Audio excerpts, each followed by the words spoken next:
Welcome back for Pixels for People, and now we have Cyber Shadow. 80% plus egg% by Dyanketo, and he has his commentator with him, TKY619. Take it away, Diane. My name is Dyanketo. I kind of run this game very fast. Today with me I've brought, like JP just said, TKY619, also known as Turkey. And before we start, I have to know a couple of things. Incentives have been met, like for example, egg% and what kind of color do I have to pick? Egg% was met indeed, and for the color, it seems that I'm gonna refresh. It seemed like it was red, and after refresh, it is still red. So red is gonna be the color. Okay, then we're closing down on the red option now because it's right after we start. So yes, are you guys ready? Because then I can give us a countdown and we'll go. Okay, then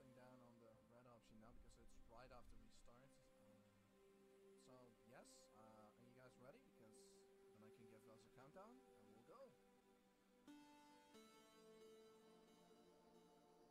So yes, are you guys ready? Because then I can give us a countdown and we'll go. Okay, so I guess I'll start the game in 5 seconds. So starting up in 5, 4, 3, 2, 1, go. So first right off, we're skipping already most of the cutscenes we have right here. So this is Cyber Shadow. This is a game mostly based off older games. It kind of reminds you like Ninja Gaiden, for example.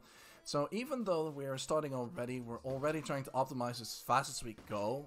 I'm trying to perform a couple of ledge boosts here. And if I succeeded those, you can see that by pressing at the last few minutes. Oh, you can see that when I succeeded when I have some white dust after kicking off a ledge, which gives us a small 4-frame boost. But yeah, with that, we have exited the tutorial levels and we're off to chapter 1. But before we get into any positioning, I have to grab the red color, which is hidden somewhere very conspicuously, very secretly. It is right here, ladies and gentlemen. This jumping on the pad right here is only be heard by a very slow and faint click that you can hear. The red incentive has been met. So with that, we grab a red color and we move on through chapter 1. Now, chapter 1, the game slowly builds up through multiple levels of difficulty. So in chapter 1, it's pretty easy. You jump around, you slash around, and you try to meet as many cycles as possible. Because every room basically is on a very strict cycle schedule. So mostly room cycles that you're trying to get to beat as much as possible. And we're off. And I generally feel the music's pretty good. I could agree with that. Petter Dragon doing a very good musical score here. Pushing on with chapter 1, as you mentioned, is mostly technical platforming in the front half of this run. Also mentioned, so 8%, quite an interesting aspect. There's a little added thing that was done as part of one of the updates for a little competition to find these secret eggs in order to, get your name into the credits. And it was supposed to take place in over several weeks. It was kind of done in several hours. And I believe for the Mass Effect that you'll be getting all 3 eggs. Will that be correct? Yep. I will be getting all the eggs, and I will be showing off our eggs to our Lord and Savior. Very indeed. Yep. So climbing up into the center tower, coming up here. Nice little attempt. They go for a 0 cycle attempt. 0 cycles are one of the tightest bit of movement cycles to be able to meet in this entire run. Luckily, it happens very early on. But yeah, you've got to have a few frame windows to potentially get it. But as we approach here, our first boss, or first mid-stage boss, Smasher, relatively straightforward, just keeping close and keep the strikes coming in to optimize potential damage. Maybe you want to do just don't stay right under him, because as the name entails, he likes to smash. And if he smashes, it's an instant KO. I have definitely never ever died to that before. I mean, that's totally fair, right? I wish I could say the same, but beside the point. Yeah, so with the Smasher down, the Smasher drops an orb. The orb is actually a really nice thing to grab because it gives you an extra health part upgrade, which is, you know, a little bit nice if you try to take things like damage boosts, like that one for example. It also refills the entire amount of HP you have, so it makes you stronger technically by you being able to take in more hits. So this room in particular is always very scary. There's 3 potential cycles that we try to meet here. After this checkpoint, what I'm going to try to attempt to is gain a damage boost off one of these enemies here, mainly the turret. Oh, and it's... Oh, no. Well, that can happen, ladies and gentlemen. This is Cyber Shadow. Shadow is a pretty hard game and very unforgiving on its mistakes. So every death that I'm trying to avoid here, that usually can end up into minutes, because in later chapters, this one was pretty easy. But in later chapters, the checkpoints are so much farther spread out that a single potential death, yeah, like I just mentioned, is lethal. That is very true. Cyber Shadow does follow like as an homage to the classic old school hard difficulties Ian alluded to, Ninja Gaiden being probably one of the more closer resemblances to this game. So, yeah, it's one of them big, one simple mistake could lead to disaster. So, unfortunately, Cyber Shadow be Cyber Shadow. Sometimes we get our first main stage boss, Apparitor. Again, the idea for this one is pretty much just want to stay in close quarters, looking to optimize damage, avoid the first one, take the second one intentionally. That helps you position in. Use the iframes in order to carry more damage across, and then time the right jump, and then catch him up there. But you just missed a little bit there, and just using the nice little precision jump in there to clip the toenails, as we call it. It's just catching his feet just before he drops down.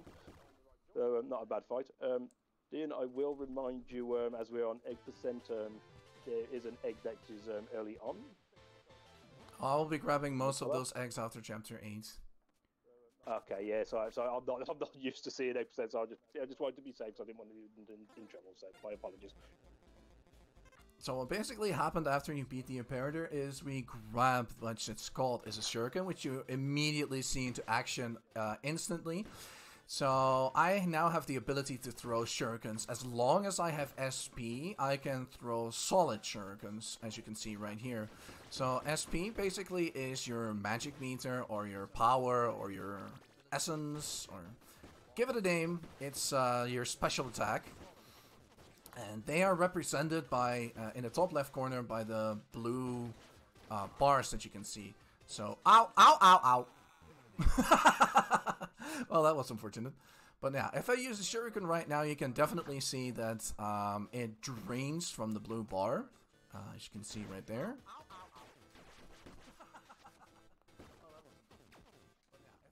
But once my SP is gone, what we get, you can still use the ability, but you have a large, weaker version of the set ability, which is usually something you try to avoid.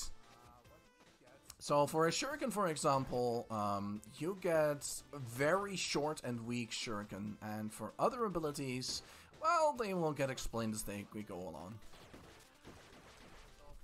And there's every ability in the game has a SP variant as well as a weaker side variant throughout. But as it progresses, SP becomes far more important as the run progresses, especially in the second portion of the run.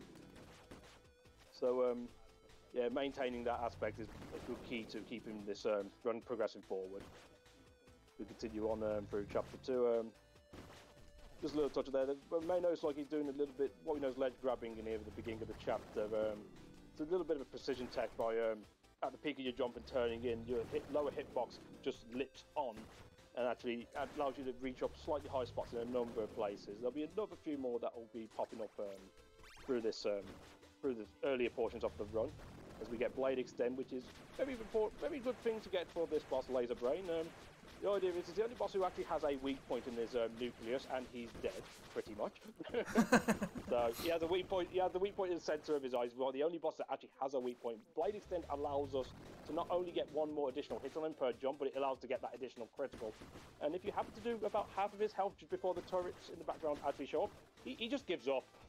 He just gives up and just lets you finish him. Yeah, Laser Brain just is dubbed Lazy Brain once we get him, but we picked up at one of these checkpoints. You can shop for items, and they give us like blade extent, like the blade I have here, for example.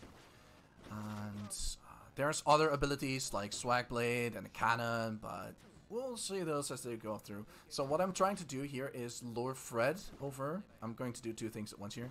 Goodbye, Fred. Goodbye. Fred. Poor Fred. I name my enemies as I go for some things. But yeah, so important for the routing is below the red and blue bar representing health and SP, we have essence, which is money, which is quite important during the run if you are willing to get certain upgrades. So what you see me do sometimes is hit a few boxes extra left and right just to get in that extra bit of money that I might need later on. As a safety cushion, I'd like to say. Yeah, that's fair. I mean, there's a couple of different shop routings that a couple of the runners take. There are a couple of safety aspects in case one thing goes slightly wrong. So we'll see how you route as we go. And yeah, we've got one more cycle here to meet the trash elevator. Pretty much right at the end of this screen, there's a couple of trash blocks that are dropping in the global cycle once in the moment you enter the room. So he's trying to keep up his forward momentum, at least enough to be able to just meet that cycle to save himself a little bit of time. Missing a cycle out at this point will cost him roughly about 4 seconds per cycle.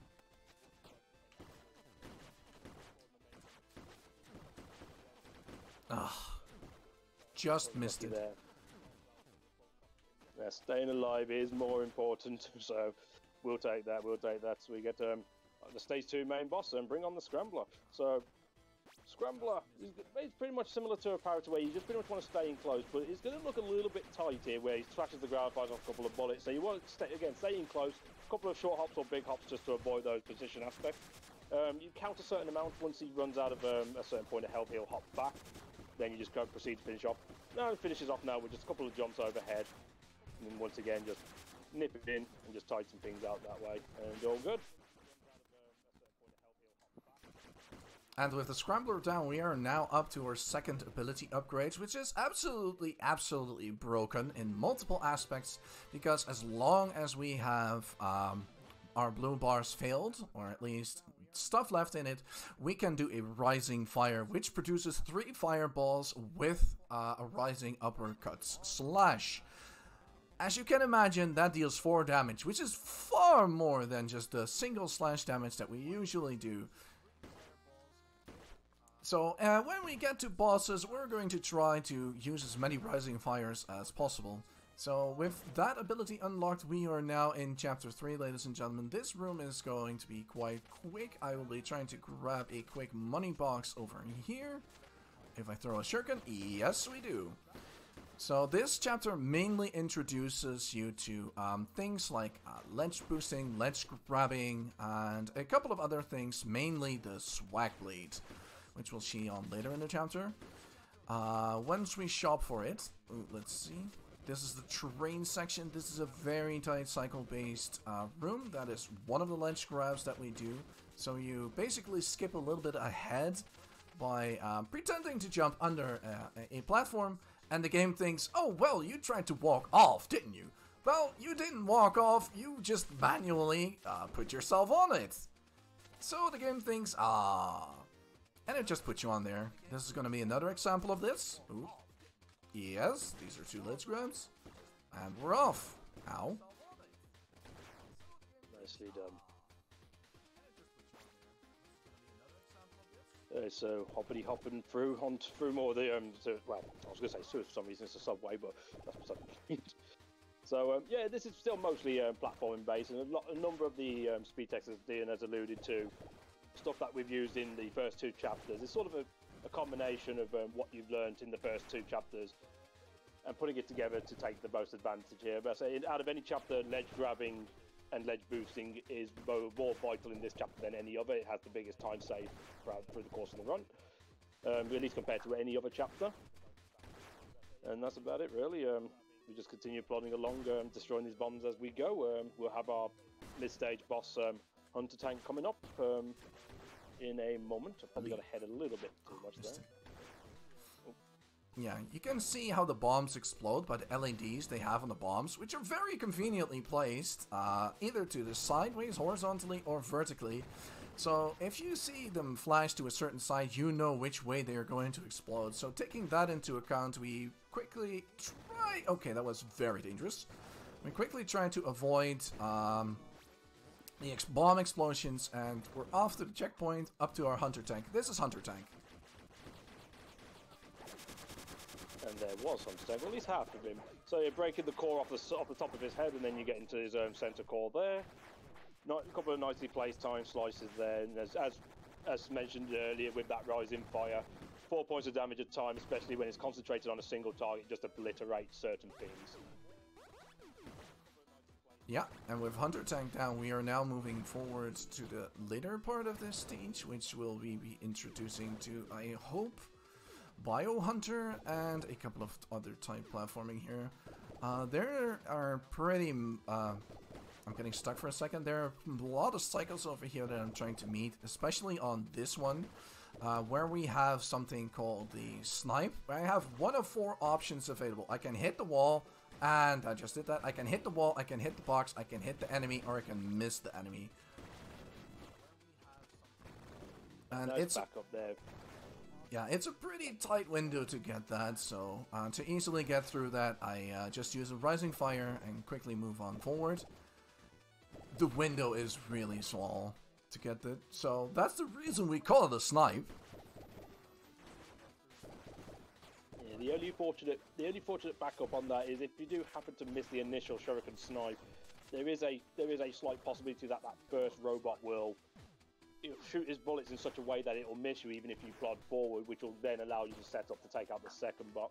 Unfortunately, RNG not being our friend for now, but hopefully in the one part later, it'll be a bit more friendly. Uh-huh. Ooh, got all the cash. That's good, that's good. I'm quite healthy on the money currently, so I'm going to be purchasing, after a couple of hops, something called a swag blade. Now, I've said this many a times, and I'll say it again. This is definitely a reference to a certain famous runner. But a swag blade itself... Hang on a second. The swag blade itself is, as you can see, a giant yo-yo of blade doom death. So it likes to spin around. As you can see, Biohunter is quite high up in the air. We just can't reach him. So with the swag blade, we essentially tell him to come back down. And that was Biohunter. That was a very, very solid text box type of fight there, so nice enough. And yeah, I know who you're referencing in terms of swag blade, and I can agree with you there. They're very likely. Right, so airstrike third ability allows you to do a downward pogo in the air. With SP, you can, well, zip down very, very fast, and that could be pretty useful in a number of spots, especially where, well, there may be only a minor amount of like vertical sections to get down on, but it still adds an additional power blast anyway, because without the SP, it's just a nice little poke off the head. Maybe use a little bit of pogo techniques. It's maybe similar akin to what Shovel Knight's a bit like, but yeah, with the SP, it also produces an explosive ground shot as well as the fast dive. So it's very useful there. And carrying the swag blade into this room, he's just saved himself a nice little bit of time there. As you heard that little bit of explosion, there was a bomb that just above in the top left corner, which he needed to destroy at least at some point. So carrying the blade to that point allows him to destroy it before actually getting to it, saving him some good bit of time. Yeah, and with that, we have unlocked one of the first skill shrines, which unlock us new abilities. As long as we completed the challenge the skill shrine gives us. This case in point is the monkey shrine. It teaches us how to use the pogo, for example.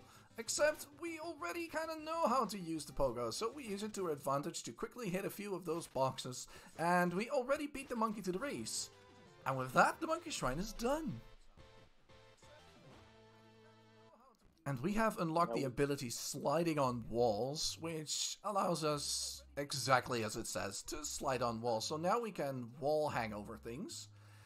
And this gives us the option to climb our way to Chapter 4. So this is the part which we destroyed with the earlier bomb, the swag blade. But yes, entrance to Chapter 4. Now this one quickly starts off with 2 rooms, as you can see on the screen here, with a giant locked door. So I usually have a lot of trouble with both rooms because they tend to, I don't know, troll me a little bit. So I hope this left room goes well. There we go. Fluffy was behaving nicely. Fluffy is that dragon looking thing that usually tends to go up and block your shuriken shots. That does not make me happy. Fluffy does not make me happy. Oh no. Okay, hang on a second. Let's try the backup. Okay, this is... Hang on. Okay, let's just go for it normally. So what I tried to do there was actually use a quick pogo trick to get a little bit of height on top of the enemy and then quickly throw my shuriken and make my way back. But I started the pogo a little bit too early. That's fine. As we move on, we are now being introduced to more electric stuff. There's a lot of water here. There are going to be pillars. And Chapter 4 is going to be full of RNG. Aren't we in love with RNG, everybody? It's always the best part of any run. Oh, yes. But in this case, it will kick my behind. It is designed to do exactly that. Let's see. These are a couple of very, very tight cycle rooms. So I'll be trying to damage boost my way through to skip on a little bit of time. So we have one of the pillars over here. They waste time. We stab it in the eye. We're out of here. It's a good start with Chapter 4. Keeping up with some of the cycles. And he could have took a little bit more attentional damage if he wanted to. But he's held that off for a particular reason. But quickly first, we'll just do a small portion of this room. Because for whatever reason, once you hit the switch and exit, that's enough. You're free to go. You don't need to wait around. And he got that right damage boost there nicely. So now he can get what was known as the... Oh, unlucky there. But yeah, he was going for what we know as the Nutter Cycle. It's quite a tight bit of movement. They save a little bit of health, take that initial tank damage, get that first block down, and then you've just about got a good amount of time to get across those platforms there and meet the cycle as such. And it was one of the riskier cycles back in the day. But, unfortunate there, but good attempt at the very least. Carrying forward, this is probably the first real chapter to truly test you from a difficulty standpoint.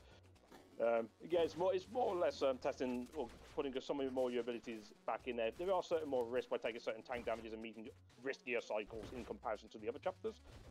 But it's also the point where the enemies start to up the ante in terms of damage output that they produce as well, dealing usually about 2 points of damage for most enemies in the chapter.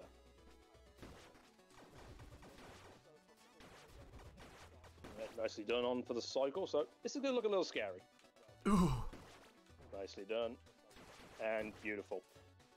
Yeah, that is one of the scariest rooms to do because you have to do everything exactly in the right order to meet a certain cycle.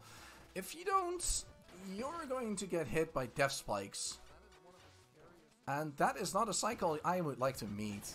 Date with spikes is something I prevent. Yeah, we don't like spikes in this game. No, spikes tend to be spiky.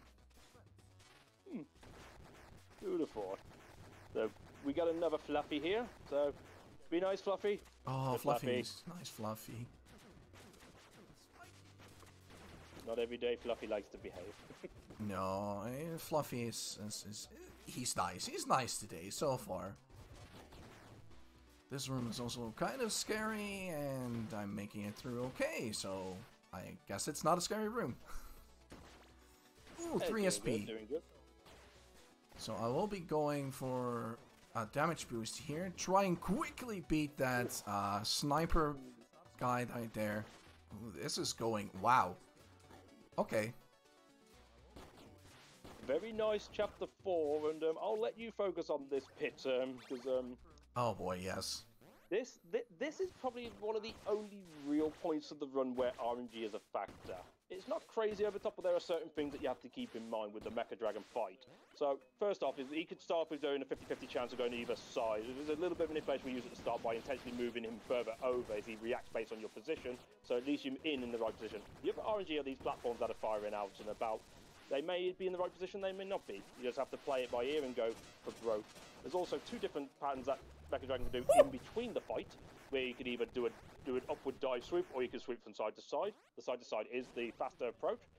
And well, as you just saw, made pretty much mincemeat to that fight. That was a very decent 2 round. That's pretty much what you're looking for. So GG on that one. We come to the Warriors of Light as the Final Fantasy Crystal commences. So it's pretty much it's more hit-based than anything, so as long as you keep the hits up on this crystal, it will speed it up in general, rather than actually concentrating on damage output. It also it also classifies as taking damage whenever it spawns these ninjas out and about the field to also move a bit quicker. But the RNG here as well is they will scatter in whatever direction they see fit, and unfortunately they decided to play the scatterman approach there. So kind of got trolled there, but effectively dealt with that very nicely. Congratulations on that one, man. Oh, yeah, that is always scary. Like, getting a really good 2-cycle there on Mecha Dragon felt really nice, and then the Crystal decides to be like, yeah, no, you know what, we have other plans for you today. We're going to go left and right on the patterns. Unfortunately, the one main bit of RNG for the run is all pretty much there. There are other little nuances, but when we're talking like realistic RNG, that's pretty much the bulk of it. Yes. So, usually I would take this gun further. However, later on I'm going to purchase a shield, which is going to unlock us something very neat. Which is, I'm going to try and attempt a skip with this shield, as long as I get through the vessel defense system safely. So normally you would take this gun and go through entire chapters just damageless. And as you can see, that's not the most easiest thing to do in this game. So... I'm going to grab the shield for safety reasons, which I'm going to purchase here. And up right next is Vessel Defense System. Vessel Defense System has 6 defensive points and 1 main target to hit. Yep. So 6 orbs down, that opens his field up. He always follows the same set pattern. But he got a little caught up there. It is a bit of a tight neck connection to actually get onto that lip with him, and it is possible that if you try and shunt yourself over too soon, you could end up touching the wall and it turns you back to the wall, which unfortunately doesn't help, because the idea would be to get onto that ledge and then rise and fire the living daylights out of him to finish the fight. Yeah, and that ledge is a really short. You're basically standing with your toes on a ledge, and you have to pretend that it's going fine. And sometimes you have a little bit of a hiccup, but that's okay. Because with Vessel Defense System gone, we unlock the second most broken ability in the game, which is a parry. No, not Paris, parry. And with the parry, we can actually tap towards bullets, which is, you know, something you generally don't want to do, tapping towards a bullet. But it turns the bullet into an orb, and if you slash that orb, you can deal almost double the damage back to it. But I have the shield, so I don't really have to care about any parrying at all. So I will try to position the shield in a very specific way. I think, almost the only runner available left that still uses the shield on this section. But the shield positioning is about trying to get to a point where you know you have shield safety up, so you can use it and then manipulate the enemies that are coming with you. And then try to quickly hit that. I'm going to stand over here for safety reasons, because I would like to keep the shield around for a little bit longer. Okay. So the purple enemies here, as you can see, they are determined by RNG. We try to eliminate the RNG as fast as we can, so we sometimes use certain strikes to get rid of these. And as you can see, they are quite persistent. They can jump very high. they have like a love tendency with you. You seem to be very attractive to them. Seems like that's with a lot of enemies in this game, at least from what I've experienced. Yeah. They like to hug. They like to hug, and as such, we will have to use a restraining order soon. So that's one of the very first early instances of where you see me parry. We got through this section just nice, so we can unlock what is called the first skip. Just hit that button, that one right there. Okay, break time. It's a nice 25-second time save, carrying this weapon from chapter 4 through this entire chapter. There is another skip that can be done, and that. But also, Mr. Scientist, Mr. Dian, we have here. Would you like to explain your little hypothesis on the Dian box theory there? The Dian box is basically, before you fall down, you trigger the box itself to spawn alpha in. You have to get out, so you toe dip in. And then you immediately get out before you fall off the ledge, and then get back out, so it instantly spawns alpha, instead of having to wait an entire 7 seconds going left and right. That's not great. Science. Oh, there's a lot of science in this game. Oh, I know, you're the one to talk to. Maybe. Pretty much, Dian is the pro-gen of the community. Except we don't hate Dian, unlike Progen. But I tried to say something nice. It may have sounded wrong, so I apologise if I came out the wrong way. Oh, that's okay. That's okay. I'm either an evil scientist or I'm not.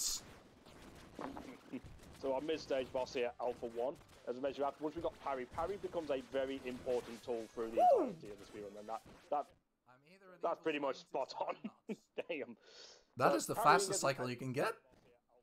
Yep. Right side kill, 2 jump.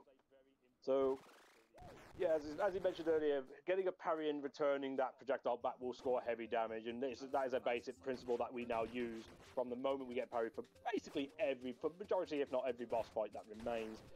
Maybe the exception of 1 or 2, but it is pretty much a vital part of being able to score the heavier damage and get the quicker kills on these boss fights from this point onwards. So with Alpha 1, one of the more satisfying ones there, it does follow a set pattern script. As long as you get the first part right, it will set his second script up, because he does the double projectile once he takes at least half damage. Other than that, it's just making sure you don't run too far under him, because he can change script if you're too far ahead or behind, dependent. No. Oh, there it is. Okay. Okay, took it a little safer there. So what I did with the shield is actually unlock the second skip. You could hear that by going the click. And with that, we're already off to Alpha 2. Turkey, can you help me on this? Yep, so with Alpha 2, you have to follow aspect of his eye opening up. We aim to try and get the initial parries from his projectiles as he opens up. After the first 3 initial parries that you do, you have to delay intentionally to leave his eye to open up completely.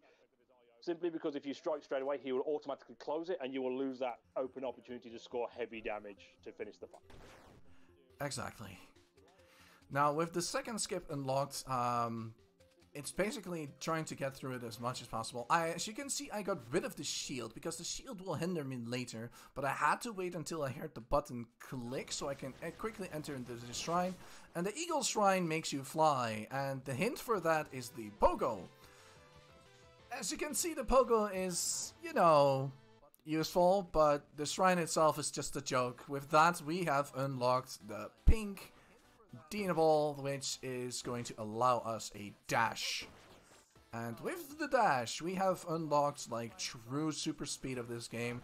As long as I have SP, so the blue things in the top left corner of the screen, I can dash through enemies and replenish it as long as I kill them.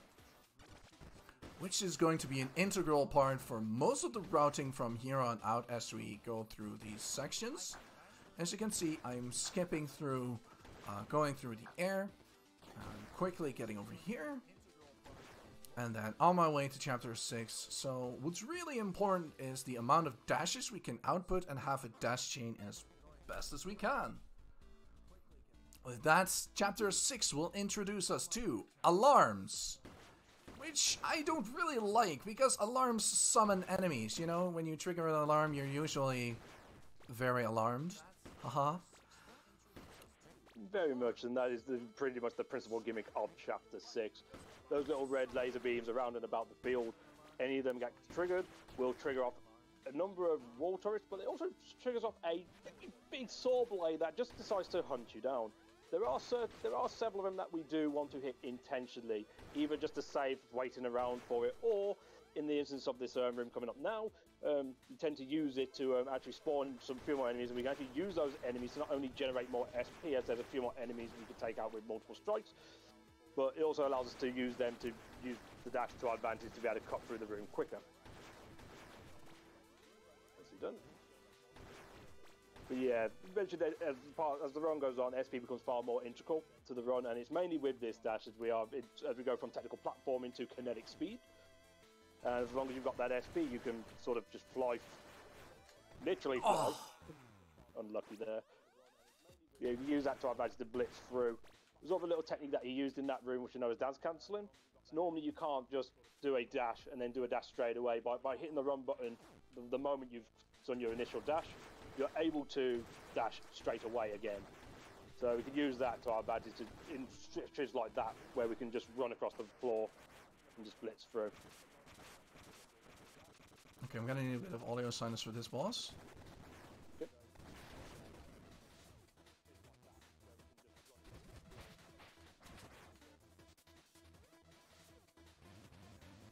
Level 2.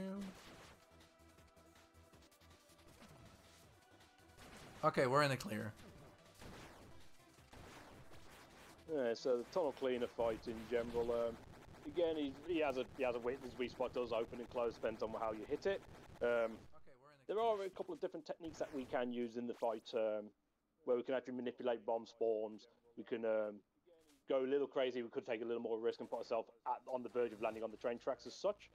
But that was a nice double bomb technique that we used. Score your damage early on, but then when you get at least halfway down his health, it spawns double bombs.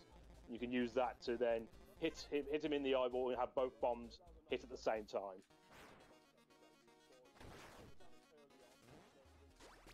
Yes, and with Street of Rage. Sorry, go on. Oh, go on. With that, we are in Streets of Rage of Chapter 7, mainly named due to the music it produces. So, with this is called a knock-knock, so we knocked it on its head, and it's quite a difficult one sometimes. When you first encounter it, you're going to thinking, oh yeah, this looks really easy. Unless you try to figure it out, it has a brother, and oh boy. Ooh, okay, that went well. So, its brother, as you can see, does not like to mess around a lot. I'm going to take the safe route here. Its brother has moving platforms and a lot of damage to it, so that's not great at all. So once you fall down and make a single mistake, you have to start all over. But thank God, the knock-knock... there was supposed to be a door joke there, but I think I left it open. Ugh. Is it too late to leave comms now for that? Almost. So, what we have here, besides the type platforming, we are going to pick up this little blue thingy over here. This little blue thingy, if you pay attention to my SP bar, is going to make me a very happy man. So I'm going to try and take this for as long as possible, for as far as possible, without taking as much damage as possible. So that's a lot of requirements for just one thing.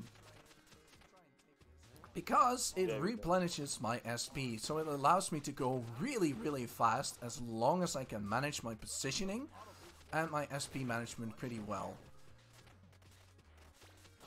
Okay, that went well. We are off on a good start on the first section. Ooh, a bit flip-floppy there. So with a good snake climb, we are off to our next cyber dive room. And I'm going to just stand here, rising up rhythm, and quickly get to it. So this shrine here, or this cyber dive room, is used to unlock something very amazing to a lot of runners, which is going to be the Dragon Shrine. And I'll let the Dragon Shrine explain for itself. Currently, we have 4 locks here. We are being challenged by the game to beat these locks as quick as we can. So with a quick strike in the middle and a parry... Oh my god, not again the parries. Yes, the parries. We obliterate the lock, we go down, and we enter the door, which was locked before. 2, 3. And we are off to the Dragon Shrine. And as you can see, it's doing some magic to our collection of marbles. Our collected colored marbles with specific letters on them. Now the Dragon Shrine is special in that regard, in that we offer it its life and we get any wish in return. Sound familiar? Yes! It upgrades everything we have. So if you thought I was strong and fast, I am now stronger and faster. Because I have unlocked the double jump. Yes, this double jump in conjunction with your SP dashing can be pretty broken.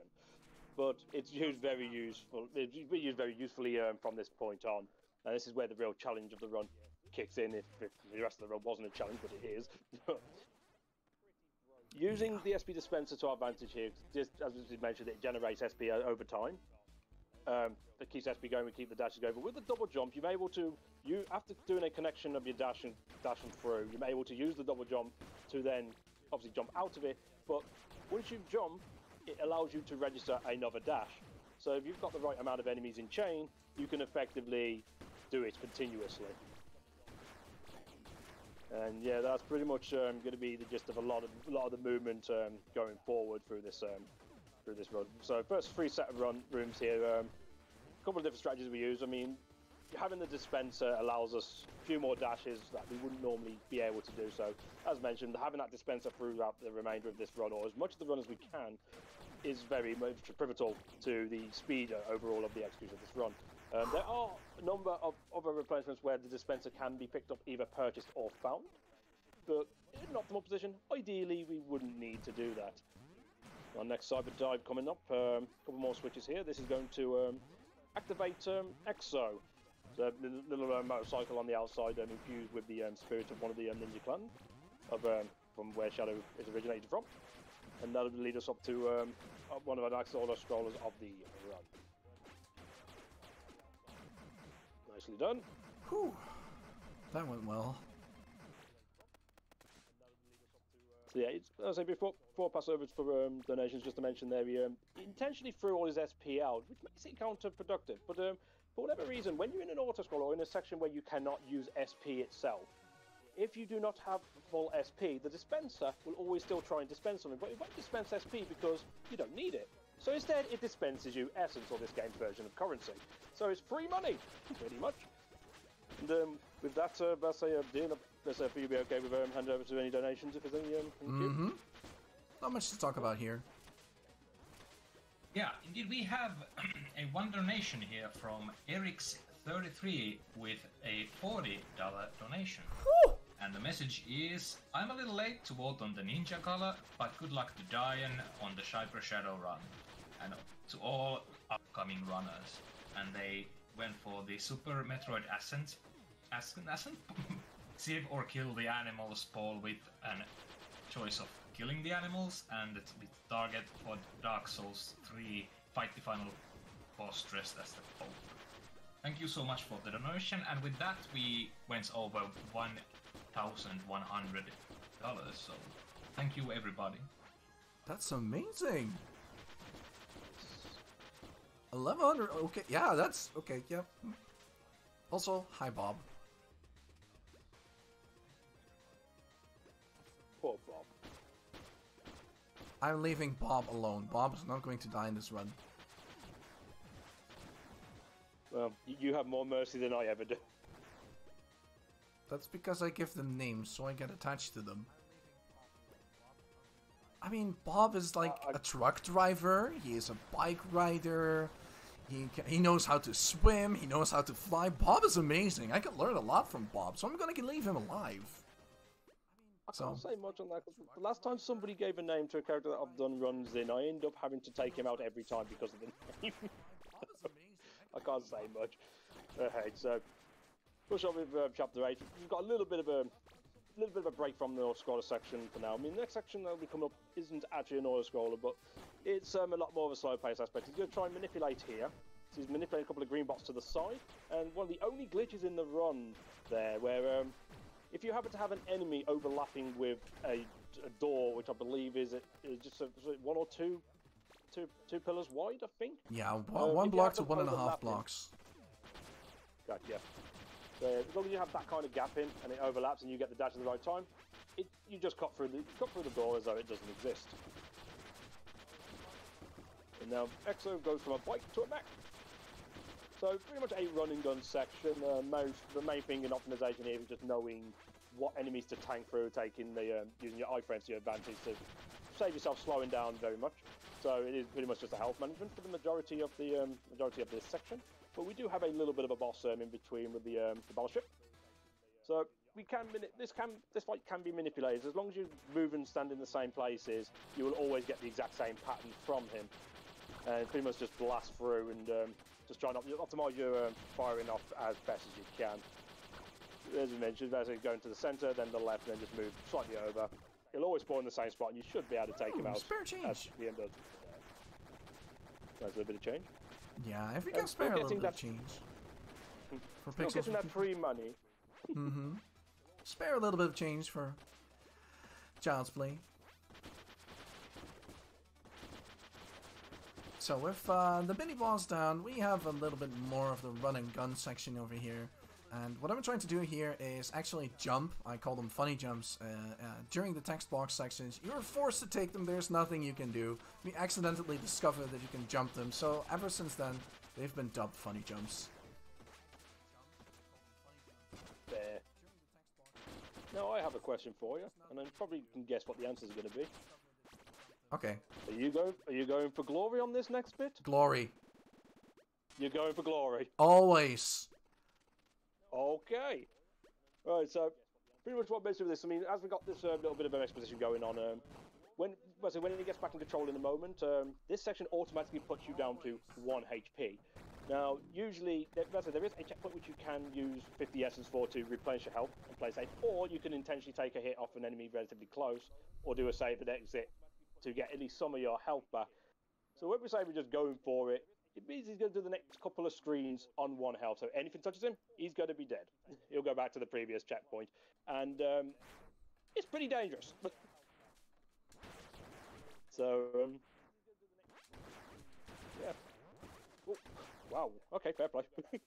Wasn't expecting that, to be honest. I'll let him focus a little bit here as yeah, it is mostly, again, just optimizing your dashes, maintaining your position and speed. Going into this room, he's now triggering the bomb here. This is going to be, it is a risky approach because you will have a sword blade tracing you down, but as long as you follow the same line, you should be alright. But oh, got caught in the corner there. So that's the big risk for going for growth, but fair enough for going for it. Fortunately, there is a dispenser in the corner up here, so there's at least a backup to get the dispenser back, get USP up. But no, I commend you for giving that a shot. It's not an easy thing to do, especially. I thought it was going to go over me. That was unfortunate, but it's okay.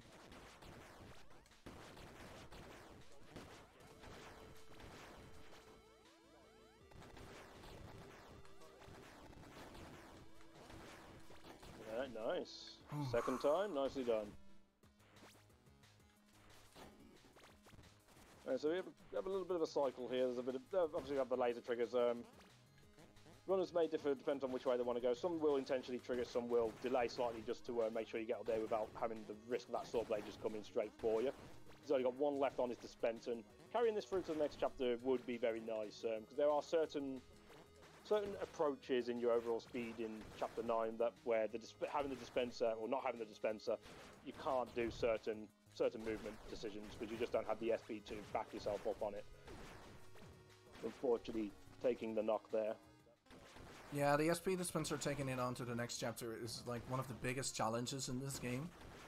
I'm not even joking. It's even scarier than the entire chapter itself. That's fair. That's a fair assessment. 1, 2, 3. Go for the danger shot there across the spikes. Stays going up and over, just nibbing a couple of seconds out there.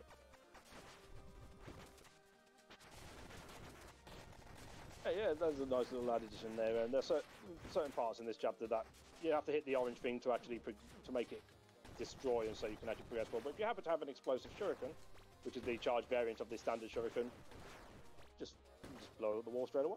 1, 2, 3.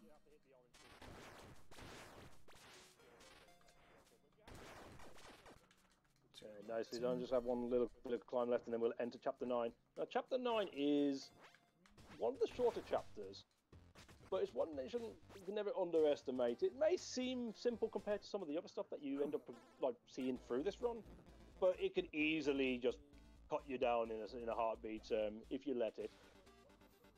But they're pretty much just keeping your dashes and your movement going forward. There will be a couple of lockout rooms in order to take on, lock out, take a fight on, anything like that.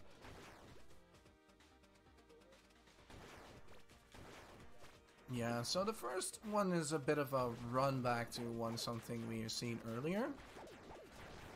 Which is, you know, if you've seen Chapter 3 and its Hunter Tank, you now know where it's getting assembled from.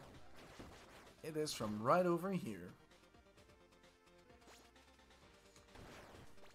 Indeed. Going up and over, avoiding all of that mess underground. And this is a little bit of a... Oh, I was going to say this is a little bit of an awkward section, but he just made it look like it was straightforward. Fair enough. Okay, quickly I have to dash to this. I'm going to grab that just for safety. Yeah. Just rapid dash through and going for a little bit. Well, one of the other little glitches in this run. I'm not quite sure exactly how this works, but landing in the water and curving off to the side, to the left, at the most peak trajectory of your Yes, jump, got it. you're able to trigger some kind of weird box. I'm not exactly sure what it is, but if you happen to do that, it saves you just the opening of the boat segment, like taking out the big purple orb thing and watching it make a move onto this screen. So it does save you a few seconds if you can get it through. And this is, again, another auto-scroller, just pretty much to take out the enemies as best as you can. Other than that, there's not much else really to speak on with the boats. Just try not to die, because it's a bit of a long segment, well, a little bit of a long segment, so any other donations, I believe? Yep. And otherwise, we can just enjoy the boat song.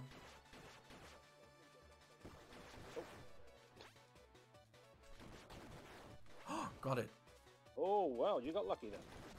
Alright, so the one thing we haven't really spoke about in general with this game, there's two different run types that you can do. You can either do a 60 Hz or a 144 Hz setup. And that enables just a couple of little minor nuances between each run. Not enough to make it worth splitting the category boards up, but there's some little nuances. And one of them is this boat section. With 144 Hz, you'll always get the same boat pattern.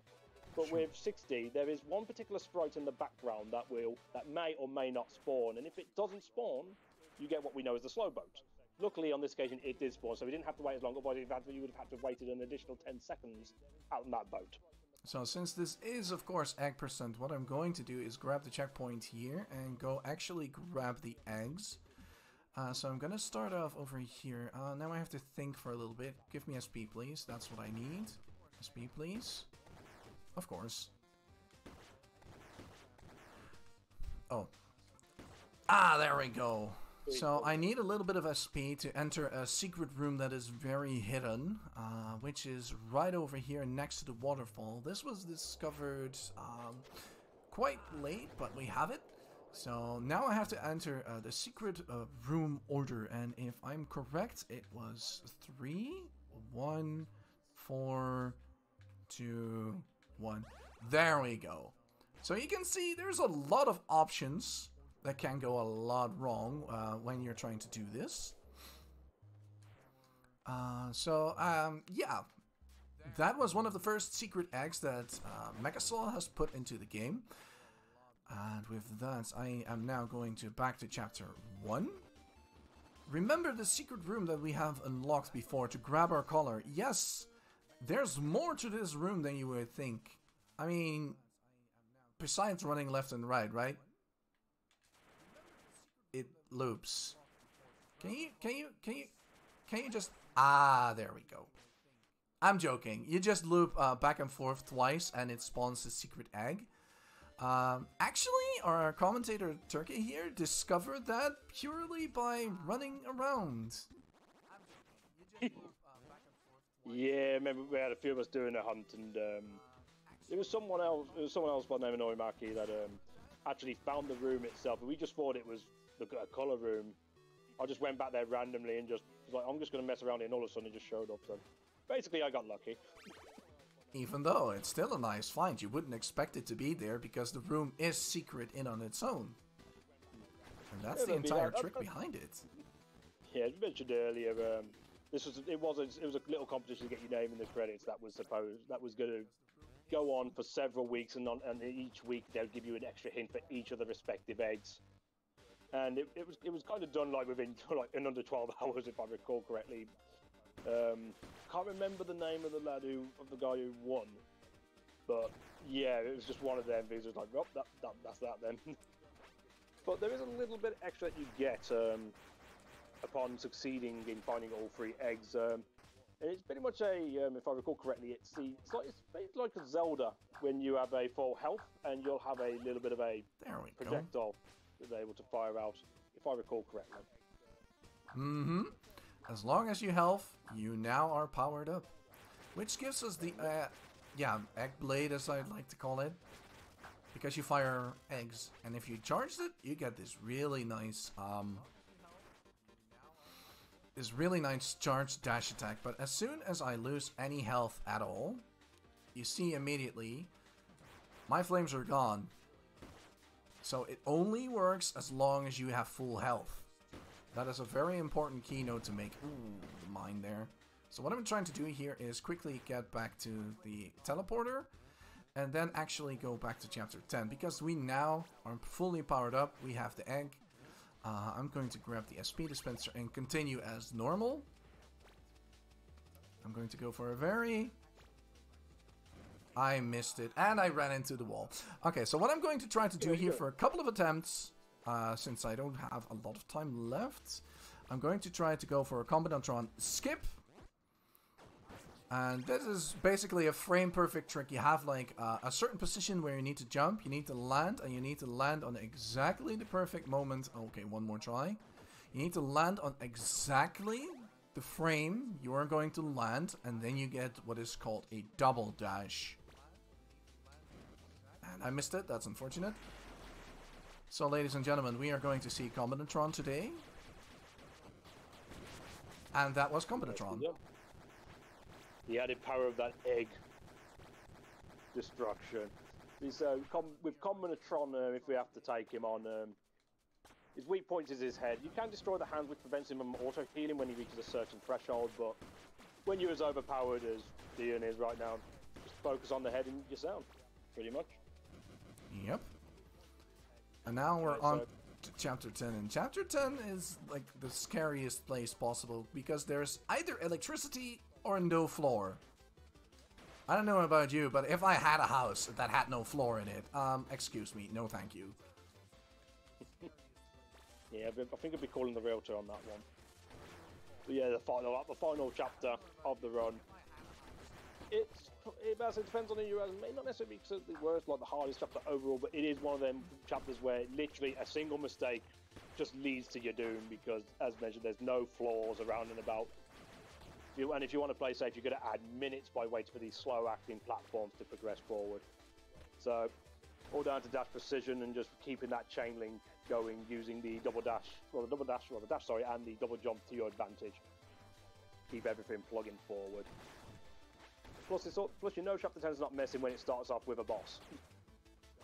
Yeah, that's the first thing it tries to do to you. It gives you a boss. Ladies and gentlemen, that is dangerous. Okay, that's not the only boss we got. we do have another one coming up momentarily. Using a charge parry there, as I mentioned, like when you get the Dragon Shrine, you get a powered up version of each one, which is a charge variant. In the parry's case, it shoots out a few mini projectiles and that hones in on a target. So Spider Rail is a little bit like Alpha 2, where it's all down to his eye being open. You want to score a certain amount of damage early. Once you deal enough damage in, then you are able to keep that eye locked open. Otherwise, if you miss out on a little bit of damage or you take a little bit too long, it will lock up and then you lose that opportunity to quick kill as he did.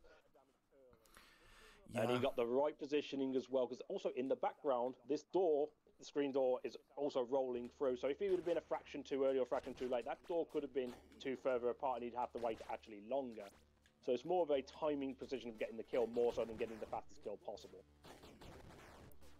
And with that, we are on to the last 3 rooms of the game, and also the scariest ones.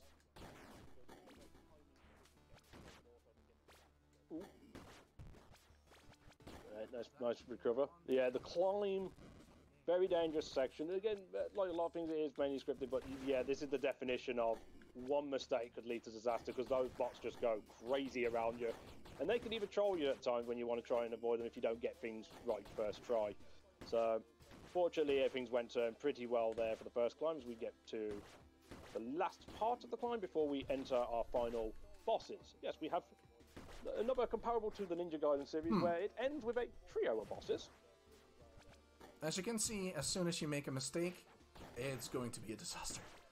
So I'm going to try and climb my way out of here, because there's a checkpoint there that I'm willing to meet. Okay, thank you. There we go, good. Scary. So, into the final trilogy of bosses, as mentioned, another akin to Ninja Gaiden as it goes. First off, we've got a Parata, so he's back for one more round. Pretty much using the dashes to your advantage to be able to score heavy damage early on. Again, he does follow pretty much a script. There are a couple of RNG elements. The lasers could come from the left, right, or dual centers.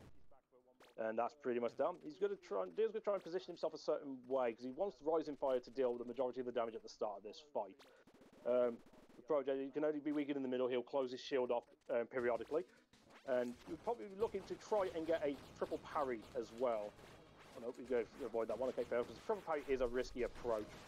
Instead, going for the backup cycle, where you can manipulate and position that fire orb there and use that projectile to end the fight even just a little bit longer, but perfectly nicely done. We go to the final phase. So once again, he's going to be focusing on the center. We've got 3 orbs on his body as well. Each of them releases a particular ability in the fight. Blue will give him a shield, red would give him a projectile, and green will give him platform. But we don't need platforms, because one great advantage of the charge abilities is we have charge airstrike available. Just realised that the dispenser's unfortunately gone, so he wouldn't have the SP to play that advantage for now. So he's going to play the backup.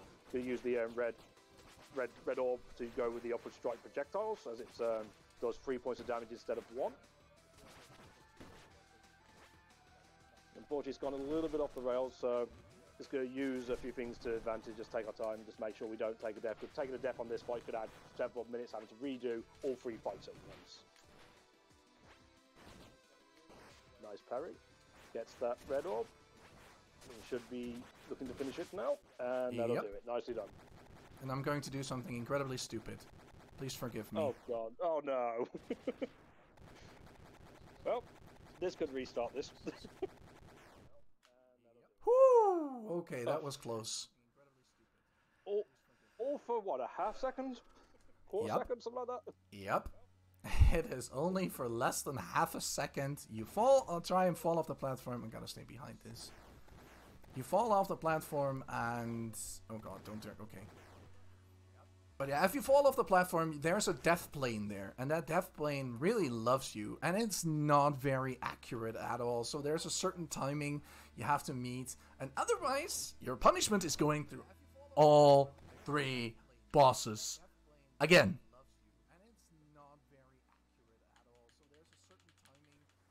But yeah, with that... try and get a quarter half second at the risk of about 2-3 minutes. Yep. Every little helps, as they say.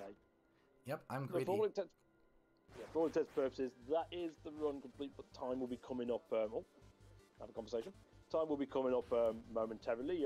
He's just got to go down and release the master of your clan. And that'll just involve hitting a couple of switches to get down. He'll have 4 switches either side... well, 2 switches either side. open them up, hits one more switch, and then when the screen fades completely to black, that will be time. There's got one more little switch to hit. And time. GG. Phew. We're not entirely done yet. There is one more thing we have to show off for egg percent. Oh, is that? Yep. There's a little secret there. So we're going to skip the ending cutscene, unfortunately, and quickly head back to where we came from. Because we have beaten the game. The time is official, but for egg percent incentive, there is one more thing we have to do.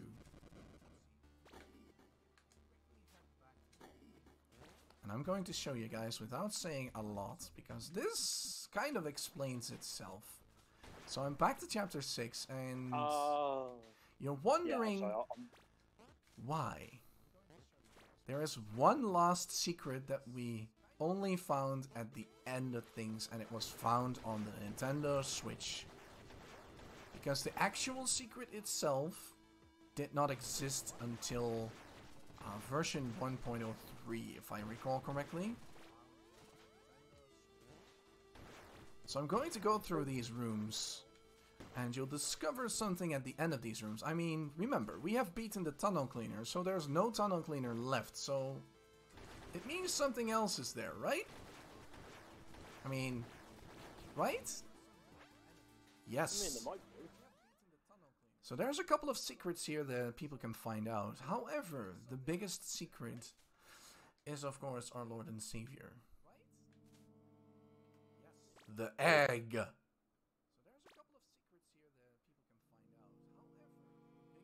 And with that, the egg percent incentive has been met. And the run is over. GG. Nicely done, bud. Thank you for the GGs. That certainly was a very fast-paced, high-octane run. Very enjoyable. Nice show. Thank you, thank you. With that in mind... Oh, yeah, continue. I was just gonna say that where can people find you if they want to see more of your shenanigans? Well, they can actually find both of us at twitch.tv/TKY619 and at twitch.tv/Dyanketo. That's where we are trying to improve upon this game, run it at times, also a couple of other things, but that's where we can be found. Now, I have to check something though, but I'll do that after everything is over. My initial thought was, okay, I will wait until the death screen and then donate accordingly by the amount of deaths I've taken. So if anybody wants to join in with me, just follow my lead soon. And that will be all from me, I think. Thank you so much, Dan. And with that, we are still got plenty of more runs. Coming up is Ease 1, ran by Retro Trip. So stay tuned, dye your hair red or don't, and we'll see you soon.